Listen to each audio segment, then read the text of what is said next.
Hello everyone, Intuitive and Astrologer Lisa Salvatore here to talk to you about the upcoming full moon in Pisces that we have taking place on September 17th or 18th, depending upon where you are in the world. Now, this full moon also happens to be a lunar eclipse. It's a partial lunar eclipse. Eclipses are like full moons on steroids. They are turbocharged full moons, and full moons in and of themselves are always the point of the lunar cycle that pull into focus the opposing energies in our lives. It's the head versus the heart, the ego versus the soul, the yin versus the yang, the light versus the dark, etc., the personal versus the professional. It is all of the polarities that we all hold within us. All of those emotions, all of those feelings come bubbling up to the surface from the unconscious for us to sift through. Not every full moon is going to feel the same for every single person because we all have our own unique birth chart, which, by the way, you can always pull up your birth chart. I have a link in the description box below, which will take you to my website where you can pull up your chart and note your placements. And also know that you can find all of my links in the description box. The link to my website, the link to sign up for my newsletter. You can find out all about sessions and my other social media outlets. You can find everything in the description box below. But as I was saying, not every full moon is created equal, and not every full moon is created equal for us as an individual. So like I always say, take what resonates, throw away what does not, but just know that I am going to go over the overarching theme of this particular full moon eclipse because it is starting a new chapter of our soul story. That is what eclipses are all about. The nodes of the moon, which are not planets, they're points in space, they're calculations, okay, based off the sun, moon, and earth's rotation. So the nodes of the moon are essentially points in space. We do not see them, but we feel them. If you're familiar with Vedic astrology, the north node is known as Ketu, which is the hungry head of the dragon, and the south node is known as Rahu, which is the tail of the dragon. This is where we expel, this is where we let go.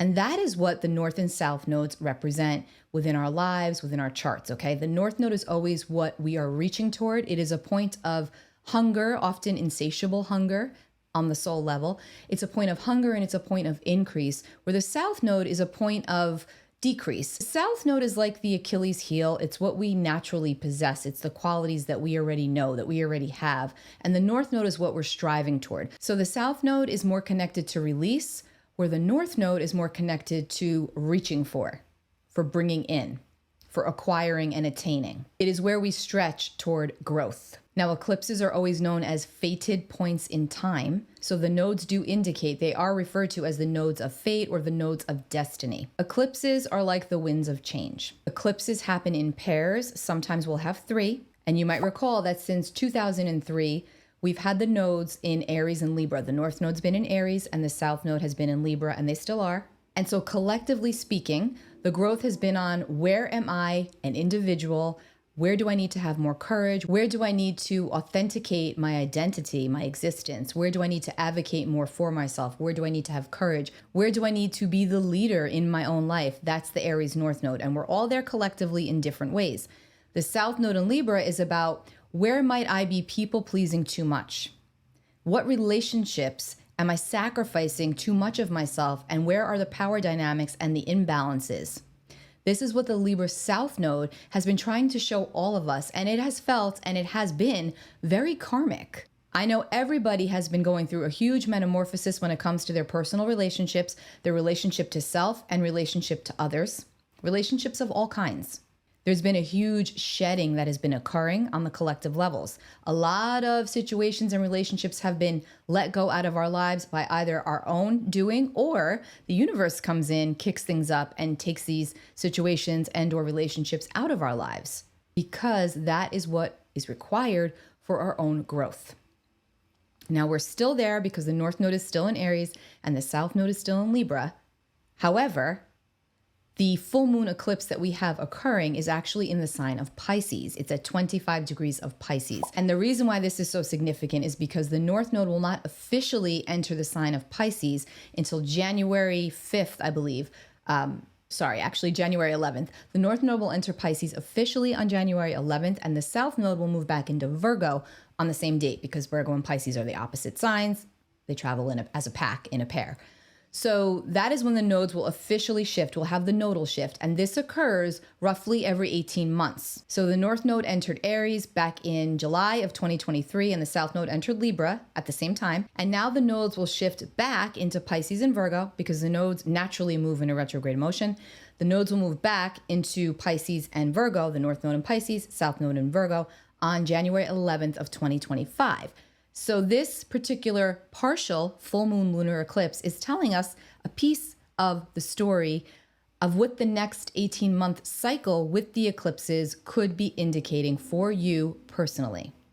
Again, you're going to want to look to your birth chart to where 25 degrees of Pisces and Virgo fall, what houses in the birth chart, what areas of life in the birth chart. And again, I have a ton of content. You can look right under my courses and products where you can track all of these. Some of it's free, some of it's paid, so feel free to go and check that out. It's very beneficial to understand these energies because you can see how they impact you both personally and professionally, out in the world, when you're at home. And it can put a lot of context to what you are feeling and what you are experiencing, especially as it runs in a cycle. So as we're wrapping up the Aries and Libra story, we're not quite done with Aries and Libra though, because we are going to have a solar eclipse that takes place there in early October. And again, I will come back with information on that. So pay very close attention to whom and what enters and exits your reality all of September, basically, because that is very indicative of the next part of your story.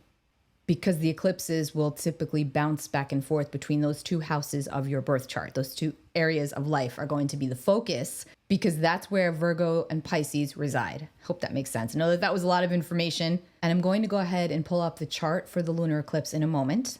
But first, what I want to say is that for everybody, the North Node is still currently in Aries and the South Node is currently in Libra. But this lunar eclipse takes place in the sign of Pisces and the sun is in the opposite sign of Virgo. So the nodes, the North Node's at 6 degrees of Aries, the South Node is at 6 degrees of Libra, and this full moon takes place at 25 degrees. So it's still relatively close to the North Node. So this is a North Node full moon eclipse. So it's very concerned with letting go to grow because full moons are all about reflection, release, and recalibration. And again, because this is an eclipse, it's going to carry more gravity. It's going to feel like that. And it's in the sign of Pisces, which is a very sensitive water sign. It's the 12th and final sign of the zodiac. It's arguably the most sensitive, intuitive sign of the zodiac, or one of them, I should say, because all signs are intuitive. But having the moon, which is our inner world, our emotions, our intuition, the emotional overtone, the emotional rhythm, the emotional instincts, patterns, and behaviors, having a full moon, which is very emotional in and of itself, in the emotional water sign of Pisces, and having that be a lunar eclipse, a partial lunar eclipse, it's a full moon that carries with it a very heightened sensitivity, heightened awareness, extremely heightened intuition. So pay really close attention to what's going on in your higher mind, connecting to self. It's a great full moon for working with your intuition, for divination, for connecting. Working with clear quartz and or amethyst is excellent for opening up your crown chakra and your third eye, higher mind, opening up the channels, which are always available to us. Some are more naturally tapped in than others, but we all have that ability to connect to something outside of ourselves. And that is a very strong message of the sign and the energy of Pisces. Also taking into account, because again, this is the beginning of the Pisces Virgo story, the release point, the South Node, is Virgo. So this is all about where we can be honest with ourselves and let go of the need to have everything be perfect before taking action, okay? Because remember, imperfection is perfection, and perfection is an impossibility. And on the shadow end of Virgo energy, there's this tendency to really want to it has to be perfect. I can't show up. I can't put this out there until all the details are tended to. It's a sign that's very concerned with tending to the details, which can be very positive. But when we do it so much to the point that we're overly critical of ourselves, overly stressed out, overly analytical, again, these are the shadow sides to the Virgo energy. So the South Node wants us to recognize where we are holding on too tightly to being the helper, being the server, analysis paralysis. We want to try and release by where Virgo falls in our chart, where we're stressing so much and we have a lot of worry and anxiety. This is what the South Node in Virgo is asking us to let go of. Because again, the South Node's going to always be like our Achilles heel, our spiritual Achilles heel. It's what's natural to us. It's the traits that we've developed and cultivated that are comfortable to us. But we all know that comfort zones can breed complacency. And that's not what we're here to do in this lifetime. We're all here to step up, show up, grow up, all of us. We all have different karmic lessons. And the Virgo South Node is going to show us where we need to let go of control, or where we should rather let go of control so that we can grow and be in our true, total, authentic self, sense of self. Not an easy task. Now, this full moon is very focused on the divine. It's very focused on connectedness. It's very focused on faith and spirituality, the woo-woo, if you will. Where Virgo is also very intuitive, but more concerned with the practicality that surrounds the intuition. Well, guess what? Intuition doesn't have logic, right? We know that. So again, the Virgo South Node is asking us to let go of the fear of allowing our intuition to fall to the wayside, to let the logic in and dictate all of our decisions. It's about trusting and cultivating and tuning into your own intuition at a deeper level. Pisces is all about creativity. It's about freedom. It's about psychic energy, intuition, spirituality, faith, collective consciousness. It's we are one energy. It's about trusting and having faith in the unseen, in the universe. You know, everything is energy. Pisces knows that. So the trick here with the Pisces Virgo nodes is to balance out the logic and the intuition, to trust both to have their place and to guide us forth. And the Virgo Pisces axis, more importantly, is the axis of health and healing. Virgo is more of the physical, mental healing, where Pisces is more of the spiritual, emotional healing. And they work together. So we are balancing out these areas of our lives, and this particular eclipse is the beginning of that story. So as this full moon approaches, go inward and reflect upon the Virgo Pisces areas that I just discussed and how that pertains to your reality. And then look at your chart and see where Virgo and Pisces fall. I'm sure you'll get some aha moments that way. Let's go ahead and pull up the chart. So we've got this full moon lunar eclipse taking place in the sign of Pisces. This is September 17th, 10:34 p.m. Eastern Time. Again, dependent upon where you are in the world, it could be the 18th. So here we see the sun at 25 degrees, 40 minutes of Virgo, and then the moon directly opposite at 25 degrees and 40 minutes of Pisces. Now here's the north node at 6 degrees of Aries. So that's how we have an eclipse, because the moon is close to the north node. Again, the north node is a point of increase, but full moons are release. So this is about what am I releasing, mind, body, spirit, to bring an abundance of what I want more of in my life. And what do I need to let go of that is not aligning with my truth, with my most authentic self? We're all being called inward with these questions. Because Virgo and Pisces are the axis of health and healing, this is very powerful and strong around this full moon to really go inward and tap into the power of soul, solitude, meditation. Because again, Pisces is an extremely psychic sign, and full moons within and of themselves are psychic times. It's where our awareness and intuition are heightened. And, Pisces is a water sign. It's ruled by the planet Neptune. It's all about divinity and, again, connecting to your higher self and to your intuition. And Neptune is at 28 degrees of Pisces, very closely aligned with the full moon in Pisces. So the ruler of the full moon, Neptune, is also tightly aligned with the moon. So again, that further increases and enhances the intuitive and psychic impressions around this full moon. Ask and you shall receive, but you have to be open. You have to have your higher mind open. You have to have your heart open to receive the guidance from your higher self, from your intuition. And this full moon is also known as the harvest moon, by the way, because it falls right near the equinox. So let's not forget, we're also coming upon the equinox, September 22nd, the autumn equinox. And again, that's a powerful point of energy. So we're really feeling a lot around the time of this eclipse.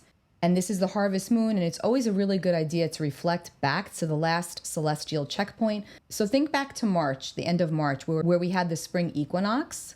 And then right thereafter, we also had the solar eclipse in Aries. So think back to March and April, which was also when we had the last set of eclipses. Think back to that time about where you were, and think about, as this is the harvest moon, think about harvesting the fruits of your labor, how you've done that, and where you wish and continue to do more. So Neptune up here at 28 degrees of Pisces is very close to the moon in Pisces and opposite the sun in Virgo. Now, having the sun in opposite Neptune could just make us feel very stressed and scattered and overwhelmed. And it could feel particularly so if you have strong Pisces and Virgo, also Gemini or Sagittarius, and even that much more if your points or placements fall between, say, 23 and 29 degrees of any of those signs. You're going to likely be really feeling this energy that much more strongly. There is an element of stress and overwhelm that can be present at this full moon, which again, it's a great time for soul solitude, to take care of yourself, to meditate, to go inward. Eclipses are a great time to just chill and be still, to just be. We don't want to really force anything around eclipses because eclipses are going to do what eclipses are going to do. And that's the truth. So it's just important to remain mindful and present and allow the universe to do its thing and to co-create with you on its behalf. Again, very strong energy of Pisces. Trust in the unseen, have faith in the universe.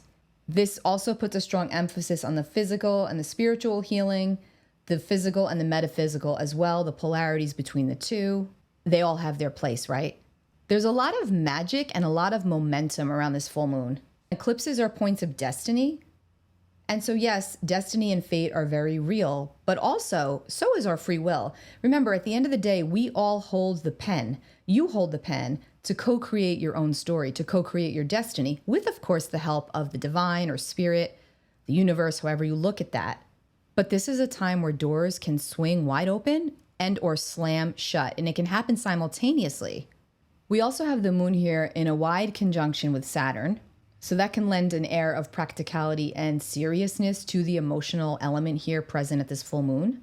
It can be somewhat of a grounding force in a somewhat ungrounded time period. And then Saturn also opposes the sun. So this is kind of putting a little bit of pressure on us to define what we want and define what we need. But we might not even really know what we want or need at this point because we're dealing with Neptune. So we're not going to always get the facts here. We're going to get the fantasy, but this is where we pull into the opposite sign, the Virgo energy, to bring in the facts. We have to find the balance, which again is what full moons are all about. Remember, there's a delicate balance between fact versus fantasy and intuition versus logic. We can all be very mindful and masterful manifestors while at the same time wanting proof and wanting to seek the explanations. Pluto is over here at the 29th degree, which is further indicative of wrapping up a cycle, moving on, putting something away for once and for all, whether that's a habit, a behavior, a relationship. It's about walking through the fire, metaphorically speaking, and rising from the ashes. It's about being honest with yourself and being true to yourself and letting go where necessary. And this is going to feel like a very accelerated time period, like things are moving really quickly. And I know it's hard to imagine that it could go much faster, but it will. It's going to feel that way. So it's about letting go of the old so that the new can come in, even if we don't see it yet, trusting and believing in what we do not see. Venus is over here at 23 degrees of Libra, putting a lot of focus onto our relationships and our connections. And Venus is in what we call a quincunx to Neptune, or an inconjunct, and the moon. So this is like, I want to compromise. I want to find the way forward, but am I compromising too much? So this kind of feels a little bit hazy here within relationships. So we really want to take a step back and reevaluate the balance and the power dynamics within our relationships or within a specific situation. Mercury is well placed in her favorite sign, or one of her favorite signs, the sign of Virgo. And Mercury is in opposition to Saturn over here at 15 of Pisces. And so this brings more focus and weight onto our communications. This is about being mindful. This is about saying what you mean and meaning what you say. And it's about trying to be as clear as possible while trying to see through fog. The outer planets are harmonizing. We have Uranus at 27 degrees of Taurus, in a sextile to Neptune at 28 degrees of Pisces. And then Neptune is also sextiling Pluto at 29 degrees of Capricorn. So with the outer planets in harmony right now, again, the outer planets vibrate at a much more spiritual level. It's not necessarily about the physical. The outer planets are like the gods of fate. So this is showing us that there's a larger force at hand operating in the background around these energies, around whatever's going on for you. So just again, trust that. Trust the divine flow. Trust the divine order. And I have a Pisces moon, so this is probably why I'm talking in such Pisces tone today, but it is the truth. And Mars is at 7 degrees of Cancer in a very wide trine to Saturn, and I'm going to count that. And then we also have Ceres over here at 8 degrees of Capricorn in a T-square with the nodes. She's squaring the South Node in Libra over here, and also the South Node in Aries. So Ceres squaring the nodes is all about take care, take good care of your body on all levels. Take care of your body, take care of your physical body, take care of your emotional body, and especially your spiritual body around this time, because again, it's going to feel tense. And the moon is conjunct fixed star Matar, which is a star that falls in the constellation of Pegasus, the horse. It's actually located in the right knee calf area of the winged horse. And Matar vibrates with the energies of the planets Mars and Mercury. So this is about action and initiative when in high honor, right? But it's also about a downfall if we take action and we're too rash and if we're too hasty and headstrong. Now, because this is an eclipse, I would advise against taking action unless, okay, let me say it like this. I would advise taking action unless it's so obvious that that's the direction to go. Unless you're 100% sure that you're okay with the outcome, because there's a very strong energy of the winds of fate here that is very present. We're talking about these opposing energies. So Virgo is ruled by Mercury. Mercury is very clever, right? Mercury is our mind. It's the way that we think. And it's associated with the left brain, with the analytical left brain. Pisces is ruled by dreamy Neptune, nebulous Neptune. And Neptune governs over the right brain, the creativity, the intuition. So with the nodes here, we are balancing all of these areas. And this is just like an appetizer of how this is going to feel once we get into 2025, when the nodes officially shift back into Virgo and Pisces. So this is about where we need to let go to grow once and for all, and knowing that the universe is going to have a hand in that for us. And we just have to have faith and remain open-minded and open-hearted to stay practical where we need to be and to lead with love. Virgo and Pisces are also about service. How can I serve? How can I help? Virgo goes about it more practically, where Pisces goes about it more empathetically, more intuitively. Are you still here? So there was the astrology surrounding the full moon in Pisces. When I come on here, I just know that I'm going to talk about the full moon in Pisces. I don't necessarily know what type of information is going to come out of me or why. I just go with it. I trust Pisces. I have faith that whatever is supposed to be said, whatever is supposed to come through me is what's going to come out. So having said that, let's talk about the tarot cards that are associated with this particular full moon. First, we have the moon. Pisces rules the moon card. But to me, the moon is just a water card in general. So Pisces, Cancer, or Scorpio. The moon is all about the shadow, right? It's a full moon. This is about the shadow work. The moon is also lunacy, right? Lunar. This is where we can fall prey to fantasy versus reality, Virgo, Pisces. Also deceit, but are we deceiving ourselves? The moon is also romantic, and this can bring in a fear or an element of fear and illusion around these energies, but it can also bring, again, strong psychic energy and impressions. So I would pay very close attention to your dream space around this full moon, the whole entire month, actually. And you see on the card the wolf and the dog howling at the moon. That represents our conscious versus our unconscious. What happens when we go to sleep under the light of the full moon, right? We dream. It's our conscious mind meeting our unconscious. And this is where we receive insights. And guess what? Those insights are to be trusted. Now, it doesn't mean they're going to be exactly the way your dreams play out, but our dreams hold valuable symbols and signs and information of what's going on in our waking reality that we're not consciously integrating. So pay attention around this full moon.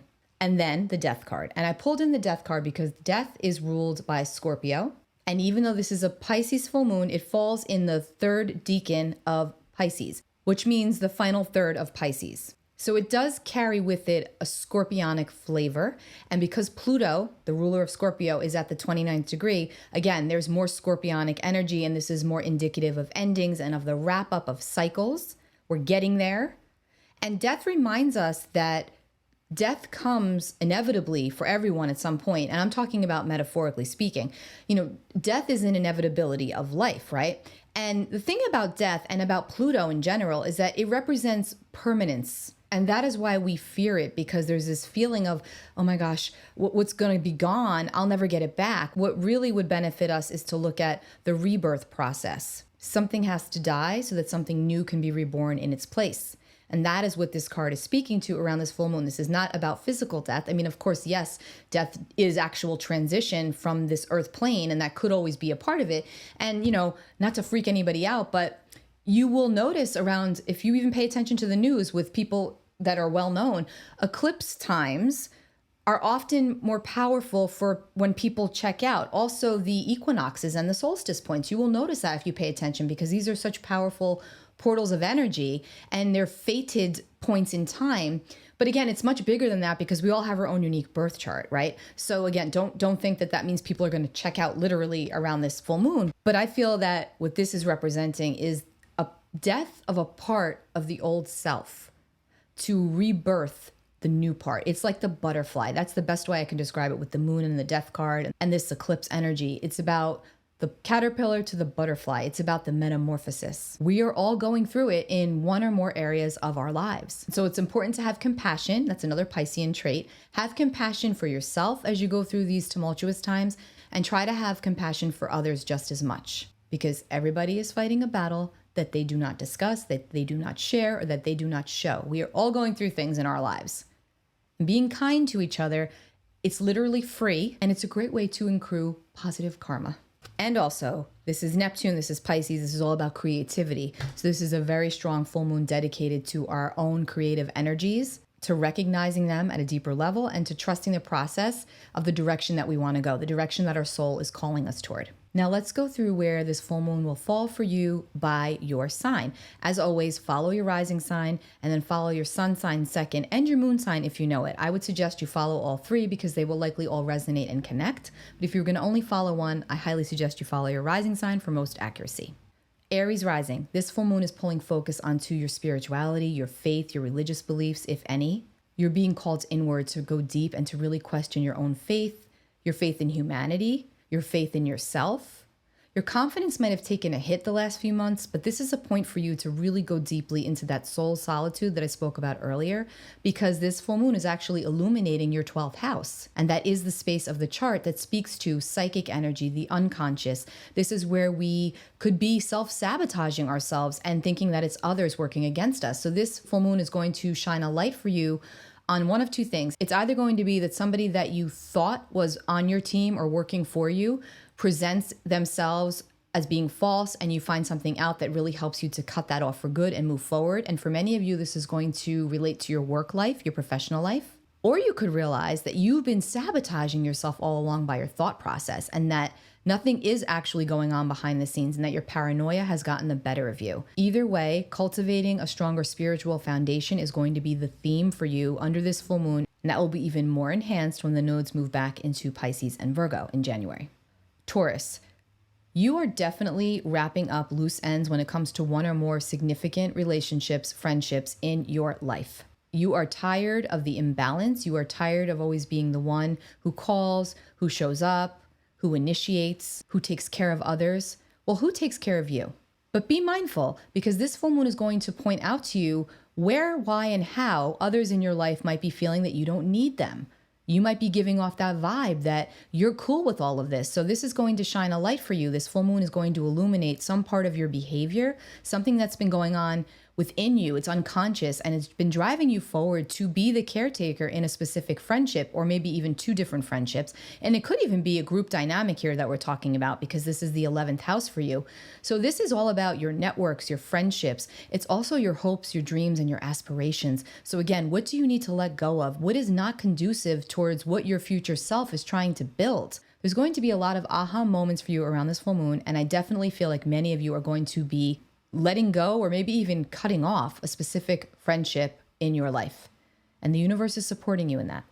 Gemini, this lunar eclipse is going to illuminate the public area of your life, especially where it pertains to your profession and also your status. I feel that many of you are going through the severing of an important, I'll call it a contract. So it could have something to do with your work, or it could literally be the ending of a marriage or some sort of a business relationship. But also with new developments coming in, you're going to get a lot of insights onto the pathway forward. And if you've been feeling blocked about your next steps or your next moves, this is the full moon where you want to send your concerns up to the divine. You want to ask for higher guidance. You want to pray. You have to have faith. You have to clear the clutter of your mind, because I am very familiar with that Gemini energy and the mental gymnastics that Gemini energy can hold and can perform. And so you're going to want to try really hard, like I said to Aries, to take some time in soul solitude to quiet your mind and to tend to your nervous system. This is about tending to the physical body, the emotional body, and the spiritual body. Take a break, take a beat, take a breather. The information is coming in. Let go with grace. Cancer. What a fabulous full moon for you for focusing, tuning in, and honing in on anything that has to do with your spirituality, your profession, your craft, anything that you've been wanting to do for furthering yourself, for furthering your education, whether it's formal or informal. This is also a fabulous full moon for you to identify where you want to go next. And this could even involve, for many of you, travel to a foreign place, to a spiritual retreat that you've been wanting to go on. Your intuition is on fire around this full moon. You could find yourself being pulled into some sort of altercation with a friend regarding your beliefs. Remember that I'm telling you this, and don't allow it to happen, because it's only going to frustrate you and it might end up in a really bad spot. So just let it be and allow the universe or the divine or a higher power, whatever you believe, allow them to show you the next step. So should you enroll in that course? Should you book that trip? The answers are going to become a lot clearer for you around this full moon and shortly after. You might be feeling particularly riled up around this full moon. You might feel very psychologically drained. You can feel like there's too much energy moving throughout your body. This full moon is taking place in your 8th house, so it's also a time for you to go inward. It's a great time to do any type of divination or spiritual work to get answers. For example, pulling some tarot cards, going to see a psychic or a medium, connecting to loved ones on the other side if you subscribe to that, finding somebody reputable that you can work with. I think your own relationship to grief is going to be coming up under the spotlight around this full moon. And maybe this is going to pull focus onto how you deal with grief or how you do not deal with grief, or just letting go of certain relationships in general. There's a lot centered around intimacy here as well. So it might become very obvious for some of you where you're not allowing yourself to really open up to others. And for many of you, there could be a very strong new intimate connection coming into your life at this time. But we also have to remember that we have to let go of the old to let in the new. Virgo, relationships are at the forefront for you. You have to be very careful of using your logic too much when it comes to relationships. For example, if you've been having a feeling that somebody's been doing something behind your back and you don't have the actual proof, you can't find the actual receipts, okay? It doesn't matter, because if your right brain, if your intuition is screaming at you that something is off, you have to trust that something is likely off, and don't rely on facts, figures, and data to make a final decision. If it is what you feel, then that is enough. And this full moon is going to really spotlight one or more important relationships in your life or dynamics within relationships that need to be worked through. That logic cannot always give you the answer, but your intuition, your higher self, can. Pull into your opposite sign, Pisces, for the answers. Trust your gut, trust yourself, trust your soul. You know the way forward. And let go without hesitation. The more you try to hang on to control, the more you're going to feel out of control. If you've been neglecting your health in one or more areas, whether it's emotional, whether it's physical, whether it's spiritual, and whether it's all three, this full moon is going to put a spotlight onto what is really going on and what needs to be healed and cleansed. The South Node is still currently in your sign. The sun is pretty close to the South Node. So it's time to get honest with yourself about what needs to change, what needs to be healed, where do we need to come back into balance. And I feel like this is a 50-50 split here for whoever's listening to this. I feel like for half of you, this is more about the physical, taking care of your body where you've been neglecting. And then for the other half, this has to do with your emotional self, with your spiritual self. It's like you've been avoiding going into the deeper spaces, the deeper confines of your soul and of your psyche, when in reality, that's exactly what you need to do to recalibrate and rebalance. You've been too much in your head. I also feel that many of you are going to be changing jobs soon. You're going to be changing the daily routine. And it's time for a spruce up. So allow this full moon to guide you. Stay open. And when it comes to a specific relationship in your life, only you know if it's run its course. Going outside and asking for others' opinions or input or answers, that's not going to do it. Like I said to Virgo, you have to go inward. You have to trust your intuition. We are all blessed with that handy dandy little tool, which is called our intuition. Trust it and move forward fearlessly, because it will force you into the very thing that you love the most, which is balance and harmony. Scorpio. For anyone that is trying to birth something new, whether this is a literal baby or if this is a business, a creative project, an endeavor, I'm not going to tell you that this is the time to go ahead and push to launch, but I will tell you it's a great time to do the research, because it's like by you doing the research, you're energetically opening the door. You're energetically saying to the universe, hey, I trust you. I'm going to take this step. This goes in alignment with one of my favorite quotes by Joseph Campbell, which is, take one step toward the gods, and they in turn will take 10 towards you. And that is a very strong message for you, Scorpio, around this full moon. You're always very intuitive, but this full moon is going to have your intuition popping. For some of you, your clairaudience can kick in where you actually hear the guidance come through. It could happen in a dream or it could happen in your waking state. For those of you that are dealing with a situation with a child or with children, you're going to get some insights around that at this time, which will then help to propel you forward in the future when the time is right. I feel for the Scorpios, this is not the time for action. And I haven't really said that to any of the other signs, but I feel that strongly here. Again, this is about making a plan. This is about putting things on paper, for example, but for your eyes only. This doesn't go out publicly yet. And if this pertains to a creative project, keep it to yourself. Loose lips sink ships is a very big message for you around this full moon. Sagittarius, how are you feeling about your foundation? Your emotional foundation and your physical foundation. How is your home life? What is the balance like between your personal and your professional world? Even if you don't have like a regular 9-to-5 job, what are you doing on your everyday? What are you doing out in the world? How is that aligning with your true self? How are you really feeling? I feel like for a lot of you, you've been emotionally neglecting yourself, and this full moon is going to shine the spotlight onto where you've been doing that. So if you're feeling really emotional, do not be surprised. You are a mutable sign, and this full moon takes place in Pisces, which is a mutable sign. So you could feel emotionally scattered and all over the place. You may find that you're requiring extra sleep. In fact, I would advise you to try and get some extra sleep because it will help you. But you're going to have a lot of epiphanies and the desire to heal anything that is blocking you from feeling that true sense of home, whether that's in your physical home. I also think for some of you, there could be a separation or the ending of a significant relationship that's going to also change your living environment. And that can feel very emotional, but I also want you to know that it is a necessary ending. That is how I'm getting that. It's a necessary ending. So take good care of yourself and do whatever you can do to soothe yourself. This full moon is illuminating your 4th house. So a lot of what you're experiencing could also be relating and referring back to your childhood. So you may want to go there for answers and for how to soothe. And then for some of you, this could also just be about a literal move. You could literally be buying a new home, getting ready to sell a home, moving. Capricorn, this full moon is reminding you, say what you need to say, but say it kindly. There is likely going to be a very important communication for you.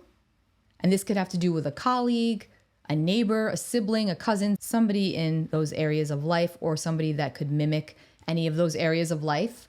There's going to be some clarity surrounding a previous altercation or confrontation that happened probably within the last year. And you're being asked to really hold your tongue, because if you say what you really want to say, it's going to rupture the relationship for good. Now, if that's your intention, then go right ahead. But I feel like for most of you, the universe is going to do this for you. It's going to force you into a communication that might not even be negative, but it might end something that needs to end. If you are working on a writing project, this full moon will really support that. Anything creative, anything that involves communication, that requires your focus, this is a good full moon for it. Aquarius, how are you valuing yourself? How have you been taking care of yourself? Yes, on the physical level, but also on the spiritual level. How do you connect to your financial standing? How is it? How is your money? Are you too money orientated? Are you too frivolous with your money? A situation is likely going to be illuminated for you surrounding your financials around this full moon. And for some of you, you could actually be inheriting some money. You could have money coming in that you're unaware of, and that could be very beneficial for you. It could help you start something that you've been holding off on because you haven't had the cash flow to do so. But there is an illumination occurring around the areas of your finances and then also your self-esteem, and especially how those two intertwine. It's important to remember the material and the spiritual balance here. For you around this full moon, it's about the spiritual over the material. So if you've been putting too much emphasis on how much money you have in the bank or how much money you make, or you only date somebody that has X amount, this full moon's likely going to humble you because there's a very spiritual component to this full moon for you. And even though you hold a strong spiritual base, there's a bit of an imbalance leaning more toward the material for some of you. And this full moon is just going to lightly or loudly highlight where this needs to change or where you might be putting too much emphasis on the material. So it's really important to also focus on the spiritual. And you should expect some positive gains when it comes to your finances. This doesn't feel like loss to me. Pisces rising. This is your full moon.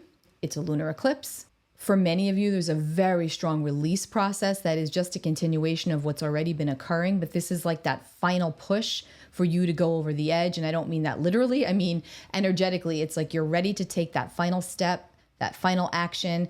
The universe is likely going to do it for you around this time, especially if this is where your intentions have been. This is the time to trust and to move toward the future fearlessly. Make the changes for yourself that you wish to make. You don't have to do any kind of intention setting, but it's just about focusing your mind and your energy on what you desire, on what you crave, and on what you want going forward. This is a very strong time for you where you're being spiritually rewarded for all of the efforts that you've put in over the last 2 years, also for all of the hardships that you've endured and the pain that you've experienced through a specific relationship. Just trust that when we get into 2025, new relationships are going to come in that are going to fill your heart with joy. You're going to be very happy, but you have to make sure that you let go of the old. And if you need to do some deeper psychological work, you will find the support that you need within the next 6 months. So take really good care of yourself and know that things are changing and that things are accelerated. Take care of your physical body, drink more water, get more sleep. You're going to need it because this is accelerated energy for you. The North Node is asking you to reach for the stars. It's asking you to now take the fantasy and make it a reality. Get your plans in motion and allow the magic to unfold. There you have it. There's the full moon partial lunar eclipse reading, also through the signs. I hope that this was helpful. I know that it was a lot of information. Remember, you can always download your birth chart on my website. Check out the description box below. I have all of my links there. I want to genuinely help others to help themselves. And astrology is such an empowering tool to do so. When we understand our own unique astrology, our own unique astrological configuration, it's literally like it's our spiritual DNA. It's the blueprint of our soul. And so understanding how to navigate that is extremely helpful, especially as we go through challenging periods. Think of your astrology chart as your internal GPS. And just like when we follow a GPS, it often gives us a wrong turn to take, or we take a wrong turn and we end up at a completely different destination. But ultimately, we end up somewhere. We end up where we need to be. It might not be where we want to be, but it's where we need to be at that moment. And we then see later why. Our astrology chart works the same way. Yes, we go off track. We're supposed to. That's how we learn. That's how we grow. And that's what we're here to do. Again, you can find me, lisasalvatore.com. Take good care. Much love to all.